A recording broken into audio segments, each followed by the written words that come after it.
We are going to continue the conversation on employer branding. I'd like to welcome to the stage Andrew Wilkinson, Executive Leader and Group Managing Director of Europe and Asia Pacific for People Scout.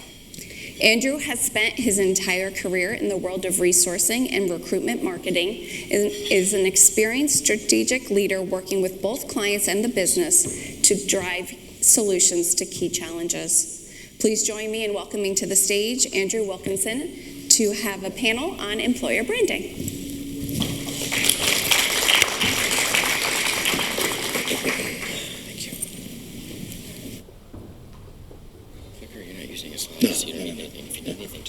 Sure. Okay, good morning, everybody. I think that we've truly landed in a morning about employer branding. I thought Catherine's presentation was excellent and really gave some great insight into how a great employer brand, great candidate experience really connects with the talent that we're trying to bring in. So this morning we've got a panel discussion. I'd like to welcome Amber, Amy and Mike to the stage. We're just going to start with a few questions to get a conversation going, and then I'm sure by the time we've finished that, I might throw open to the floor for a few questions. So I'm going to start by asking each of them just to kind of tell us a little bit about who they are and their organisation so that you get some context for their answers, and then we're going to kind of use some of the research that we shared yesterday from the People Scout HRO Today research that we did, and then explore kind of some of the personal experiences that our panel have got. So thank you very much. So Mike, could I start with you? Just give us a little overview of who you work for and size, scale, locations. Absolutely. So my name is Mike Vella, Senior Manager Talent Acquisition from UniFirst. We have about 250 locations, 14,000 employees. Essentially, we provide uniforms and facility services to companies. So it may be Joe's Garage, or it may be Costco is one of our biggest clients. If they have uniforms, we'll provide them, drop them off, take the dirty ones, clean them, bring them back, stock your restrooms, whatever you need, and we are a leading provider in that industry. Excellent, thank you. I'm Amy Beals. I'm with Children's National. We are the pediatric hospital right here in DC. Children's National treats children all over the district and the United States. We've got 50 plus pediatric off-site specialty locations in the Washington, DC and Virginia area. A little over 7,000 employees. Excellent. So I'm Amber Bartlett. I am with Fresenius Medical Care. We like to joke internally that as a result of our EVP work, we discovered that we are the largest kidney dialysis care company that no one knew about. So thankfully, we did embark on the EVP journey. We're fully integrated, which means that we cover everything from the production of the equipment all the way down to providing kidney dialysis in our clinics. Me and my team primarily service Fresenius Medical Care North America, 60,000 plus employees across the country. And our talent acquisition, I think last year we hired a little more than 22,000 people. So busy group, and just very excited to be here and share. Thank you. So we've got an excellent panel here. I think who are going to give us some real insights from quite a variety of different experiences. So I'm just going to kick off the first question, and Amber, I'll give you a heads up. I'm coming to you as the award winner earlier. I think we should start there. But we live in an online world where people are influenced by what they read and who they follow. So I'm really just interested to start with is where do you think the talent that you're trying to reach gets influenced, and how do you try to kind of portray your brand to those people in those channels? Yeah, absolutely. So like I just mentioned, we are a fully integrated company. So what that means for us is that you are right, as the question indicates, people are online. We live in a digital world. Folks are digital. They're moving fast. That means that we have to move fast. We have to move fast to attract and engage. With being vertically integrated, that means that we're sourcing and recruiting roles that range from our corporate roles all the way to supply chain to our clinical roles that are in our clinics. And so that means that one size does not fit all. We've learned personally, internally, even online, some of our corporate roles, engineering, research and development, that's an opportunity for us to engage in social platforms like LinkedIn and Facebook, nurture those relationships, share relevant articles, share stories about our company. Those are the ones that we can really engage with in that way. Some of our other roles, like our warehouse workers, our clinical roles, they're out on the clinical floor all day. They're running around the warehouse. They're driving our transportation vehicles. So they're less likely to have the time to sit and engage that way. So we found that they respond very well to text message campaigns. So I think to answer the question about how we deal with it, I think understanding that we're in a digital world and how do we, kind of develop those relationships with the different types of roles that we have, it was a really important step just to understand it's not one size fits all. And also just keeping up with trends, understanding the industry, what's happening out there. I have a great leader of recruitment marketing, and so it's keeping up with, what are we seeing out there? Personalization on our website. If I'm a nurse and I go to the website, hey, I'm seeing things that are relevant to me and not to every single role as a blanket solution. So I think those are some of the ways that we try to keep up with that digital race that we're in. Excellent, thank you. Amy, do you want to add to that, your experiences? Yeah, piggybacking on what Amber shared, I think in healthcare, much of our digital image is through our patients and families. We have thousands of people coming and going to our facilities on any given day, and how they experience our clinicians and the just general experience that they have as patients. They share that on social media. I think we talked about that in the little bio. Whether they have a positive experience or a negative experience, they're going to talk about that. So it's really important to us that everything ties back to our core values of compassion, connection, and commitment, and that we demonstrate that in how we treat our patients and families so that that translates into social media when they have those experiences. I think the other thing I would share is for Children's National, last year we were ranked top 10 U.S. News and World Report, or 2 years ago, my apologies, and last year we were ranked top 5 U.S. News and World Report. And the other element that's really important for us is that we demonstrate that expertise, whether it's through the research we're doing or whether it's through talks that our clinicians are doing in the community. I think that also demonstrates the brand so that we can show not just our compassion, connection, and commitment, but also our clinical expertise, and that will translate into the social media and the community so that it will be more than just an employer. It will be someplace that people come to elevate their resume, and someplace that people come because of the mission of what we do. Yeah, I think in Catherine's presentation, I think one of the things that really resonated with me was that piece around people talking to their peer group as such, so nurses to nurses and whatever. Do any of you actually kind of use an employee advocacy type program to get them to generate content? Is there, how do you actually get to your people sometimes to help them generate that content that will resonate with those target groups? Has anyone got any tricks there? Yeah, I can take that. I think it's very important to control that brand, right? This whole panel is don't let social media define your brand. And I think you have to put Glassdoor and LinkedIn in there as well, and any type of review site. It's all about the reviews. And, while it's good to own those pages and have some control over them, you also feel like they're holding you a bit hostage because you have to pay to own those pages. But, when you do, you can respond to comments, you can respond to questions, and certainly your instinct is to be, well, we need to respond to these, there's a negative comment, we need to figure out what it is. Don't forget about the positive comments, the people who took the time to write something positive about your company. And so we actually, request, every so often, maybe once a quarter at least, that to hear from our current employees. So, how are you liking it? Maybe it's been their 90-day mark.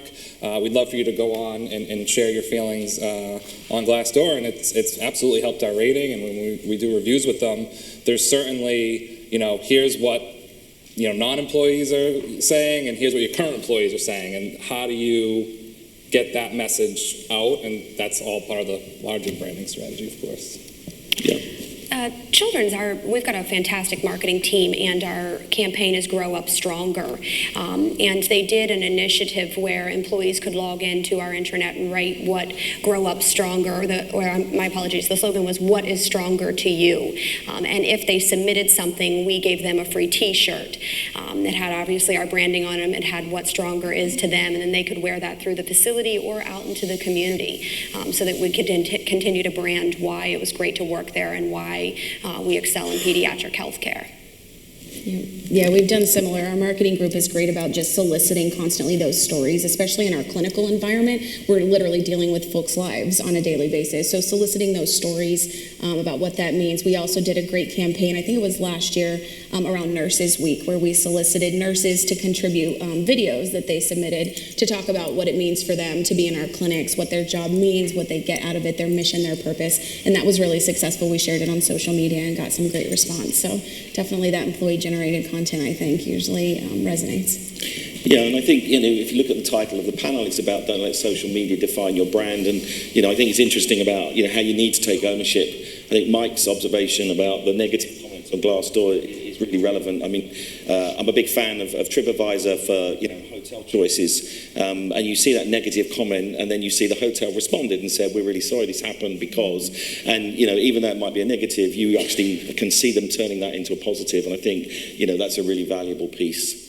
One of the things that we shared yesterday was about the fact that people wanted to help or use their employer brand to differentiate them to the talent audiences. But in the research that the HRO today had done, 87% of the respondents didn't feel that they were really distinguished in their engagement with their talent audiences, which seemed quite high. So Mike, do you want to kind of perhaps give your view as to why some organisations out there might not be distinguishing themselves enough from their competition? Yeah, I mean, it's a tough question. That's a large statistic, 87% for any statistic to be that one-sided. But I think we're still in an age of developing employer brand. I feel like we're in a place with employer brand and EVPs where it was 15 years ago, you had to have a website. Like if you didn't have a website, right, that people now, you'd be like, are you even a real company? Do you even exist? Right, if you don't have one now, but 15 years ago, people were building their websites and their brand that way, and now it's not just showing them a website or whatever it may be, it's activating that brand and trying to get the feelings that that company has, their values, their culture, and pushing it out to the world. I think one example I can use is UniFirst was on Undercover Boss 8 years ago, and I just can't tell you how much of a positive impact that had on our company, a long-lasting impact where today we say, how did you hear about the job? They say, Undercover Boss. I want to be part of a company that has those core values, and so it's been great. But there's lots of things, and we're still in a place where we're trying to distinguish ourselves through employer brand, and it's not easy. We're still figuring out how to do that. I think most companies are, except maybe Google and Apple, where it's a lot easier for them. But. Yeah, I think, Amber, when I was just looking at your kind of nomination and award, what came through really clearly to me was how deeply you'd researched and to enable you to understand your employer brand. Do you think that there's a risk some organisations don't do that depth of research to truly articulate what makes them special and different and kind of let that come out in their branding? Yeah, I do. I think it's a definite important point if you want to end up with a brand that you're able to activate and stand strongly behind. Like we mentioned, it took us a long time. And I think one of the important conclusions that we came to at the beginning of the process was that in order to get where we wanted to get at the end with our employer brand, we had to understand where are we now.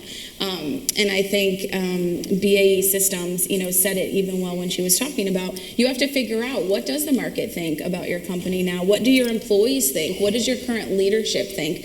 Because I think if you don't have those, then you're not really sure which direction to go in. So I do definitely believe that in-depth research is necessary to come to give you the peace of mind that you're moving in the right direction with your value proposition. And would you say that, when you're talking to your target audience, you feel really differentiated, that it does allow you to have a different conversation to someone you're trying to recruit from the competition?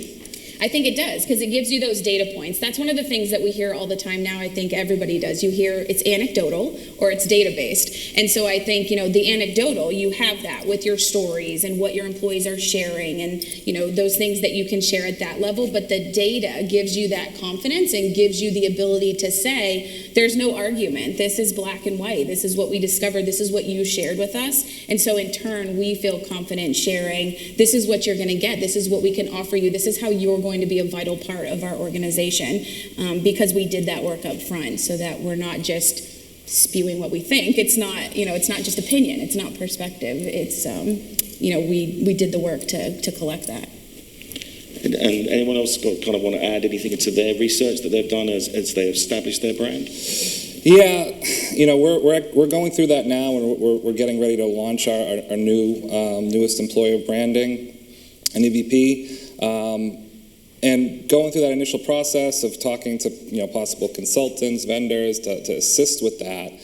Boy, I mean, you get some quotes of we're going to do this, this, this, and this, and then phase 2 and phase 3, and we already kind of knew our core values. We knew what made it so great to work at UniFirst. We just didn't know how to project that, to make people feel who weren't already in the family, in the UniFirst family, who are still on the outside, how that translates. And so our focus was more on revisiting our core values, revisiting the benefits that we know does distinguish us, but more so how to activate that.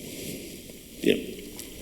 Yeah, one thing I would add to that is I think there's a lot of avenues you can go down to building your value prop and your employment brand, and many of them are expensive. And a not-for-profit in healthcare, we have to be really careful about where and how we spend our money. And I think you can take a more simplistic approach. I think it's just talking to your employees. There was a lot of conversation yesterday around engagement surveys. We do them. We do stay interviews. We do a number of things, and I'm always looking at that data with my team to find out why employees stay, why they love coming to work, and what it is about our organization that attracts them to remaining with us. And then how can we showcase that to potential candidates?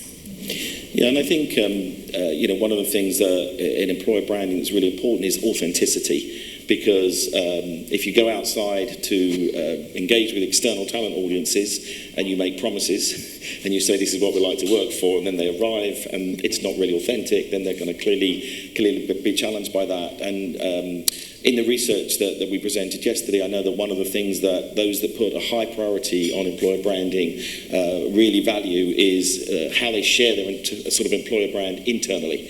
So I think they're very aware of the fact that their internal employees are very much advocates and have a key role to play.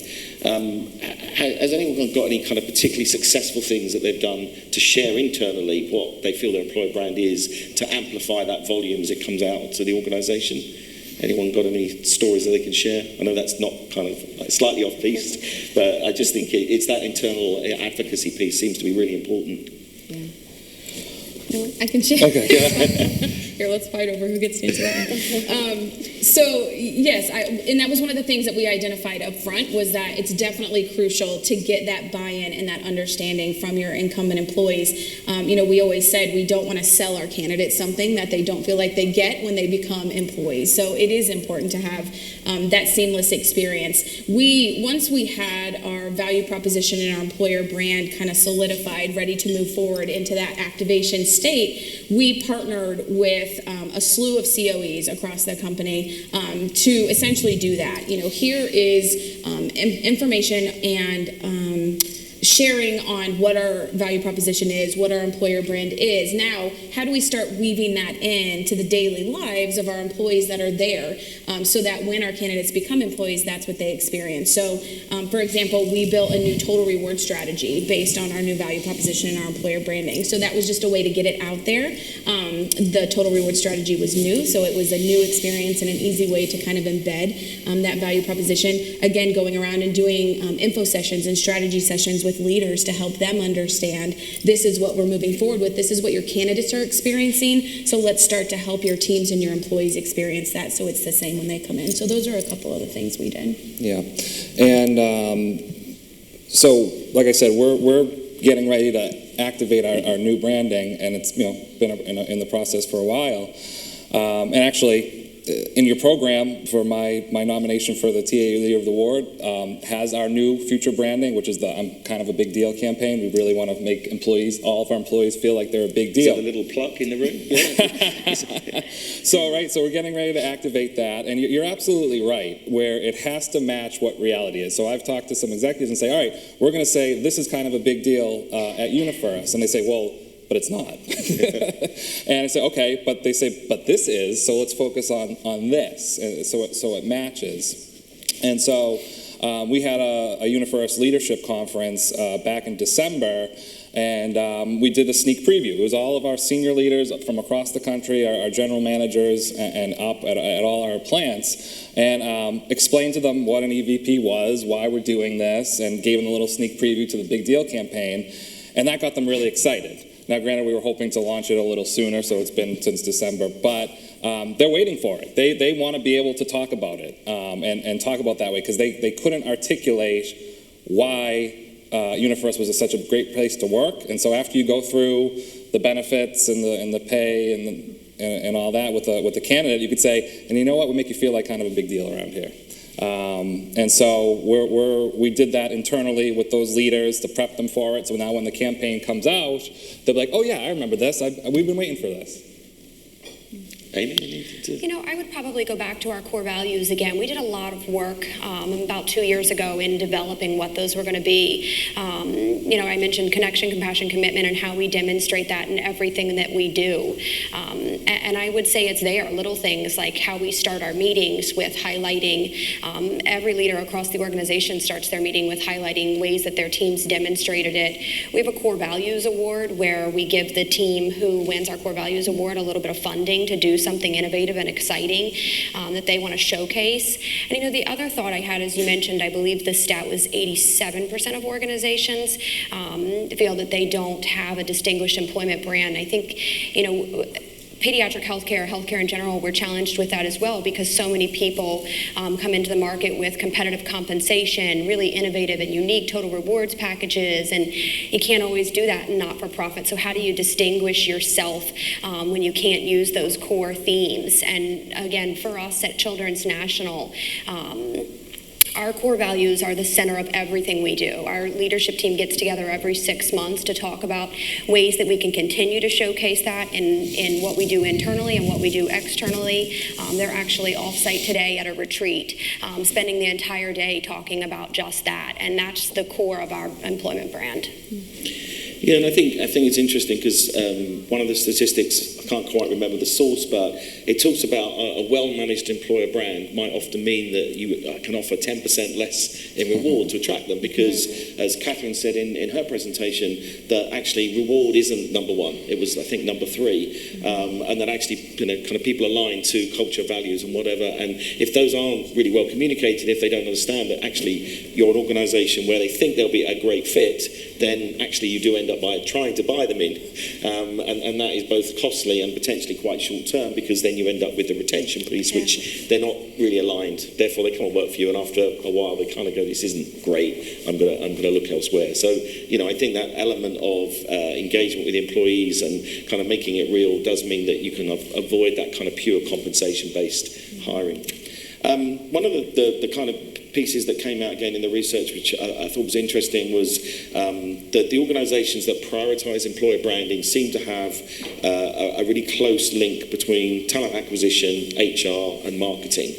And I'm just intrigued as to kind of, you know, how your organisation has kind of done it. Is it go alone with talent acquisition? Has it been an integrated team effort? So, you know, how have you approached that? And sometimes, in my experience, you can end up with kind of a bit of a jar where marketing are kind of going, we own the brand, and that they're kind of not looking at the fact that they're delivering it to a different audience often than the talent audiences that talent acquisition is trying to reach. So, have you had any kind of good or bad experiences around, you know, HR, talent acquisition, and marketing, and fighting over the brand, or aligning behind the brand? Pass. I was going to say, I'll stay neutral. You go ahead. That's a tough question, because I think we all experience that in talent acquisition. Marketing teams are built and equipped to manage the overarching brand, and so how do you feed an employment brand into that? And I think the first time I had that conversation with my marketing team at Children's National, we experienced the same thing. I think the key component there is, it starts with the relationship. I need to demonstrate to them that I'm going to complement the overarching brand and that I'm going to follow the guidelines, the parameters, and the things that they put in place. Little things at Children's National, a lot of companies will build their own LinkedIn, social media pages around careers and employment. Children's National gave me a firm no on that. They told me that everything I needed to do needed to be through their page. So I agreed, and I said, that's fine. So help me then. How can I utilize your page, and what can we do to build within that? And I think for us at Children's National, it was really valuable because so many of our employees have experienced us as a patient or a family member to a loved one, and it's just driven our applicant pool a little bit more because they have so many more followers and likes and things of that nature because of the overarching brand. So it's helped me. Had I gone down that road of trying to build my own, I probably wouldn't have been successful if I hadn't had followed their lead. Okay. Yeah, I would build on what Amy said. It's definitely that relationship. And I think the other thing that we've learned is it's a lot around education. So marketing, just I can speak from personal experience, marketing, owns the brand, and they have that corporate brand, and they want to make sure that it stays intact. So I think it's educating them exactly what you said on the difference between a corporate audience and a corporate user experience and a candidate, an employer brand, and an employee candidate experience, and what the differences are. So, it's taken a lot of meetings, it's taken a lot of education, and I won't lie, we're not there. We're still working through it, and we're still having those ongoing meetings to continue to educate and understand and try to, meet halfway. There's compromises. But I think to your point, Amy, you made a good point. If we were to just kind of go off and do our own thing and do the forgiveness, not permission method, then, I think maybe we'd be in a different spot. So it's an ongoing experience. Yeah, and I found that in that debate, one of the things that is quite interesting is those that are well aligned and understand that the talent they're trying to reach has got perhaps different buying signals than the consumer or business to business kind of buyer.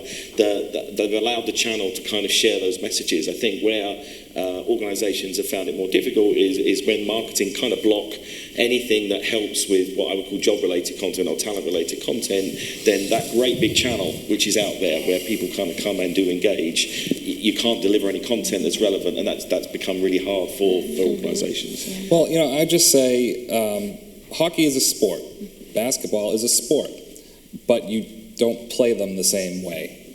There's marketing, product marketing, and there's recruitment marketing, and they're different. And so you just have to, the organization just has to figure out that that's different and start there. And it should be two different strategies that align to a single message, but it's hard to get that alignment.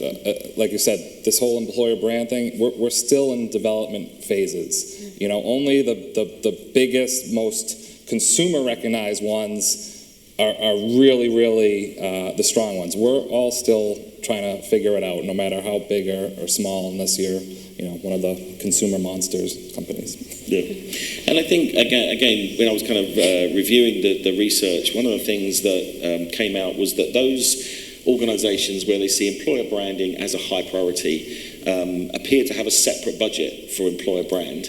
And I kind of, in a sense, look at it in that if employer branding is just about talent acquisition, is there a strategic element to it? And those organizations that seem to have a pot of money, let's say not a huge pot of money, but they seem to dedicate some money to the development of the brand and the sharing of that brand, slightly disconnected from purely driving pipelines and attraction. Do you have budgets separate, or do you just integrate the budget into the talent acquisition program? So we were lucky enough to have a separate budget. At the beginning, we determined that it was going to be a big undertaking, and like I mentioned on the research, so we did have a separate budget. And I think the important thing, that we talked through and felt, at least I feel, is that you have talent acquisition and then you have your employer brand. And if you think about it, most all of our talent acquisition activities, our scripts, our templates, our collateral, our event materials, those are based on our employer brand. So it's kind of like the employer brand is the foundation, and then the talent acquisition activities are kind of built on that.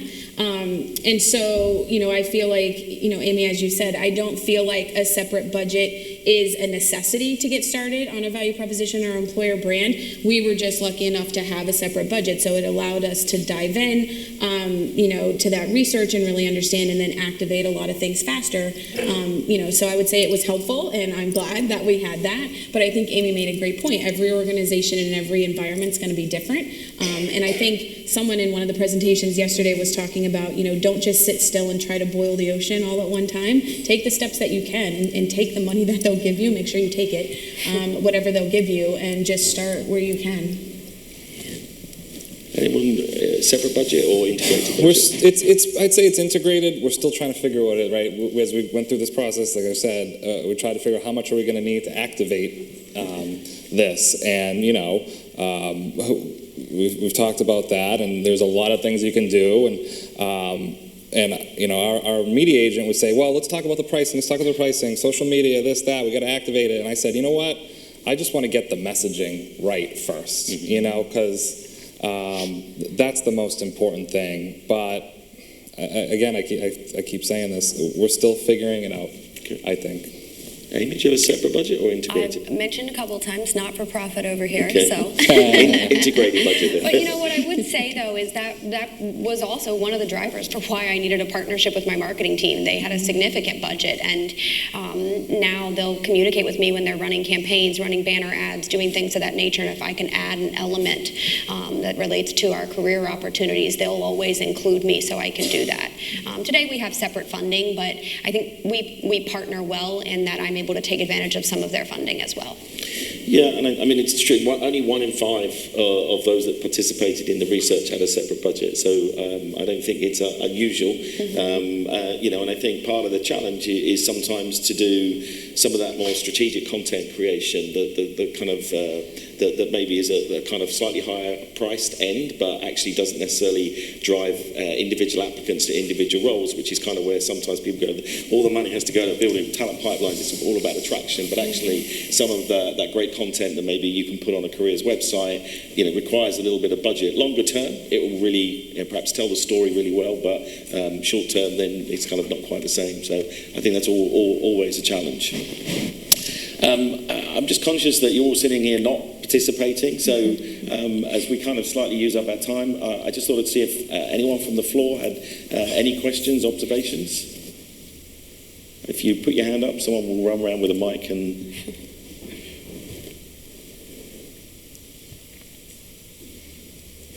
Go on, Elliot. I only have a question or an observation.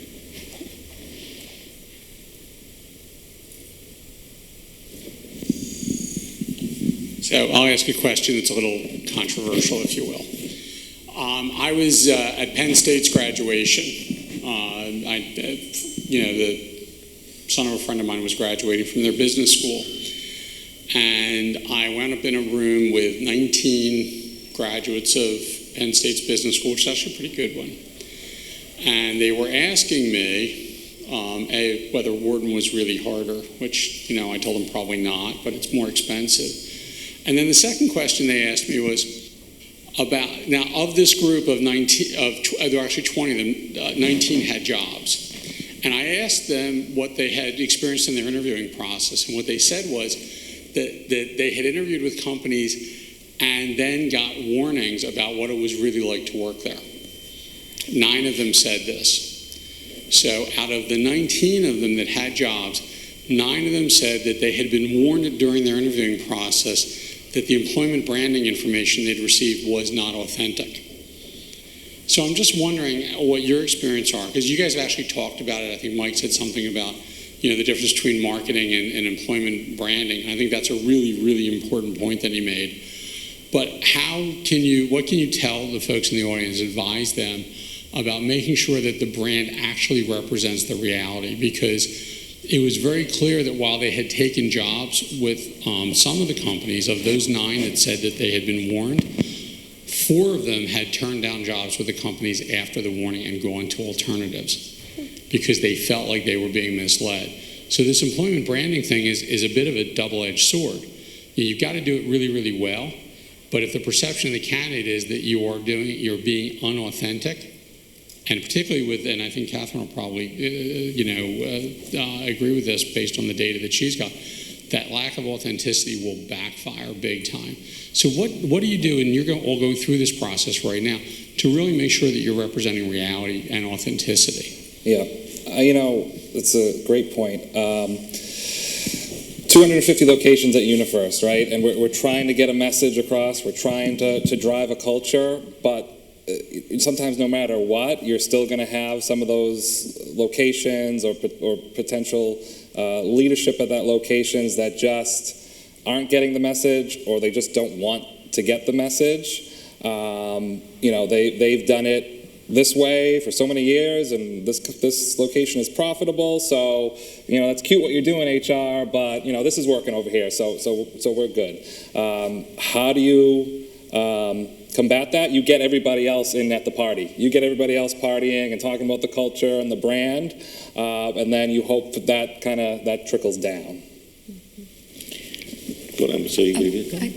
We use peer interviews in our process. A lot of the clinical roles, there's an observation component in the interview, and we usually use someone that would be a peer or a colleague. And I think when we work with that group, what's important there is that they're genuine.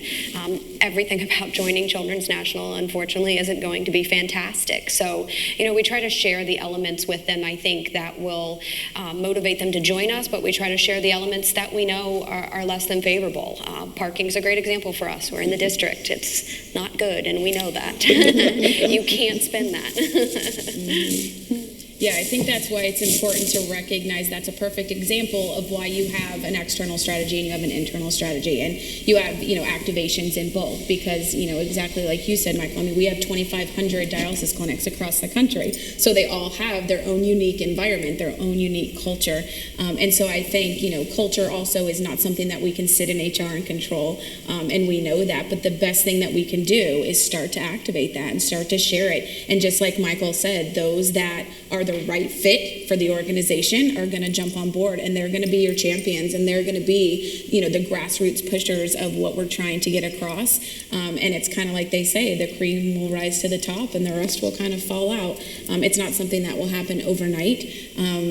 I would say yikes to those recruiters that are sharing like, oh hey, by the way, not what you're getting, so that's a bigger issue. But I think you do the best you can to try to get those that are the right fit to get on board. We were actually scaring some people away with giving them the reality of how difficult some jobs were, and so now we've kind of pulled that back and just like, good to be realistic, but let's also tell them why it's also really good to work here.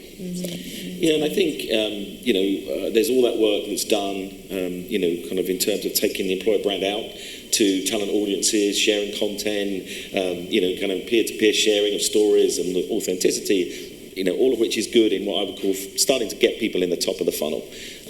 Obviously, as they move through the funnel and they get into those selection kind of processes, I guess, there's kind of two things. So one is perhaps just a question about how have you managed to put your brand into the selection experience? So is there anything specifically you've done that you feel allows your brand to actually come through as you're selecting candidates? And I guess the other part of that is hiring managers. They are a critical part typically of the interaction with candidates, and I guess sometimes, Mike, I think this is what you're alluding to, sometimes they're really good at bringing the employer brand to life and the authenticity of it, and other times they're not. So I'm just interested in, particularly in selection, do you feel that you've got some really good things that you've done that allow the brand experience to kind of come through in that either test or interview or assessment process that you run?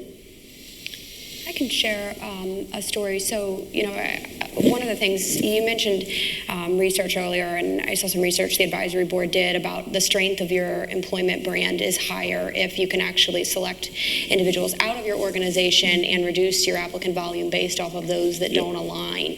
And I think we made a bold move when we selected a behavioral assessment, and we chose to implement the behavioral assessment into our application process. So this was a topic yesterday yesterday, and you all know that means that we significantly lengthened our application process. And we thought about whether or not we were going to make it mandatory, and we decided that we were. We decided that individuals that weren't willing to complete the assessment, or individuals whose scores didn't align to our core values and the behaviors that we were looking for and the behaviors that our high-performing individuals had, that we didn't want to select them into our organization. And I'll tell you, I was concerned about it myself as a TA leader. I was worried our applicant volume would drop significantly. And surprisingly, it hasn't. I just looked at it the other day, and it was up 13%, which I thought was very interesting, that almost when you demonstrate the strength of your brand and you send that message to the community, it almost encourages individuals more to come towards it. Yeah.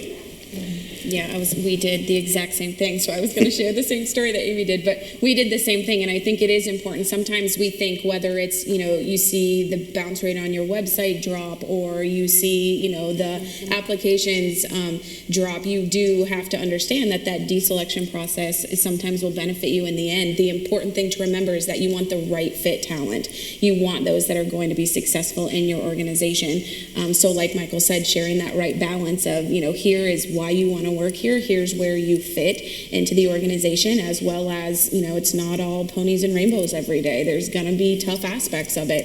And I think the other thing is to get the TA organization on board. So we've done, like I said, a lot of sharing, a lot of bringing them together, helping them understand what our employer brand is, and helping them to make that connection between our employer brand and the businesses they support.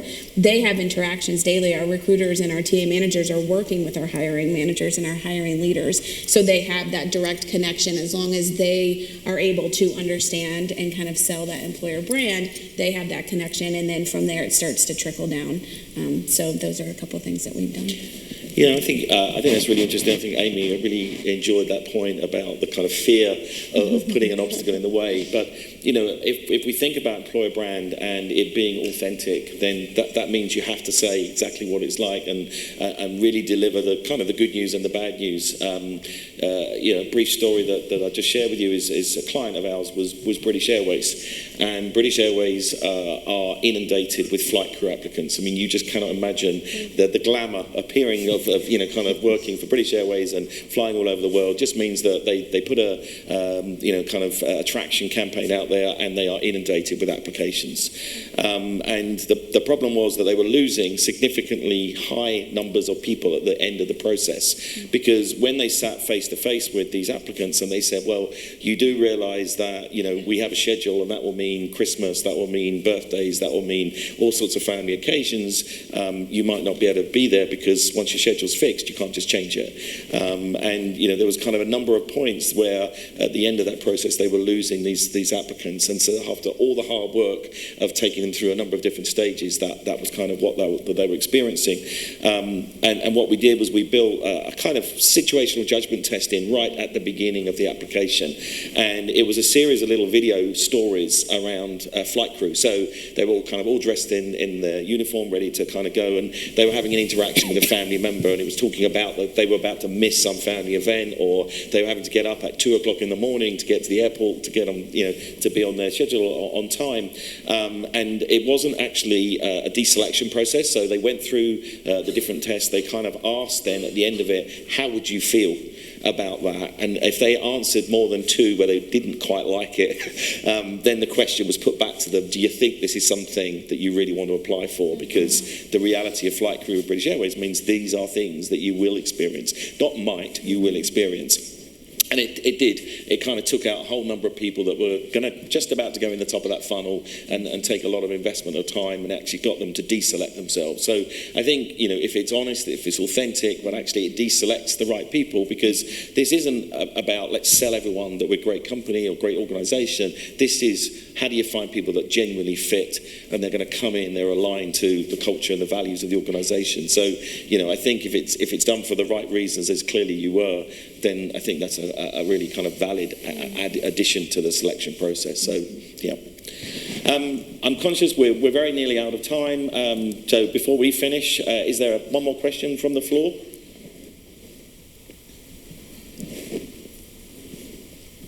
No, excellent. So I'd just like to thank Amber, Amy, Mike for their time this morning, for joining me on the panel.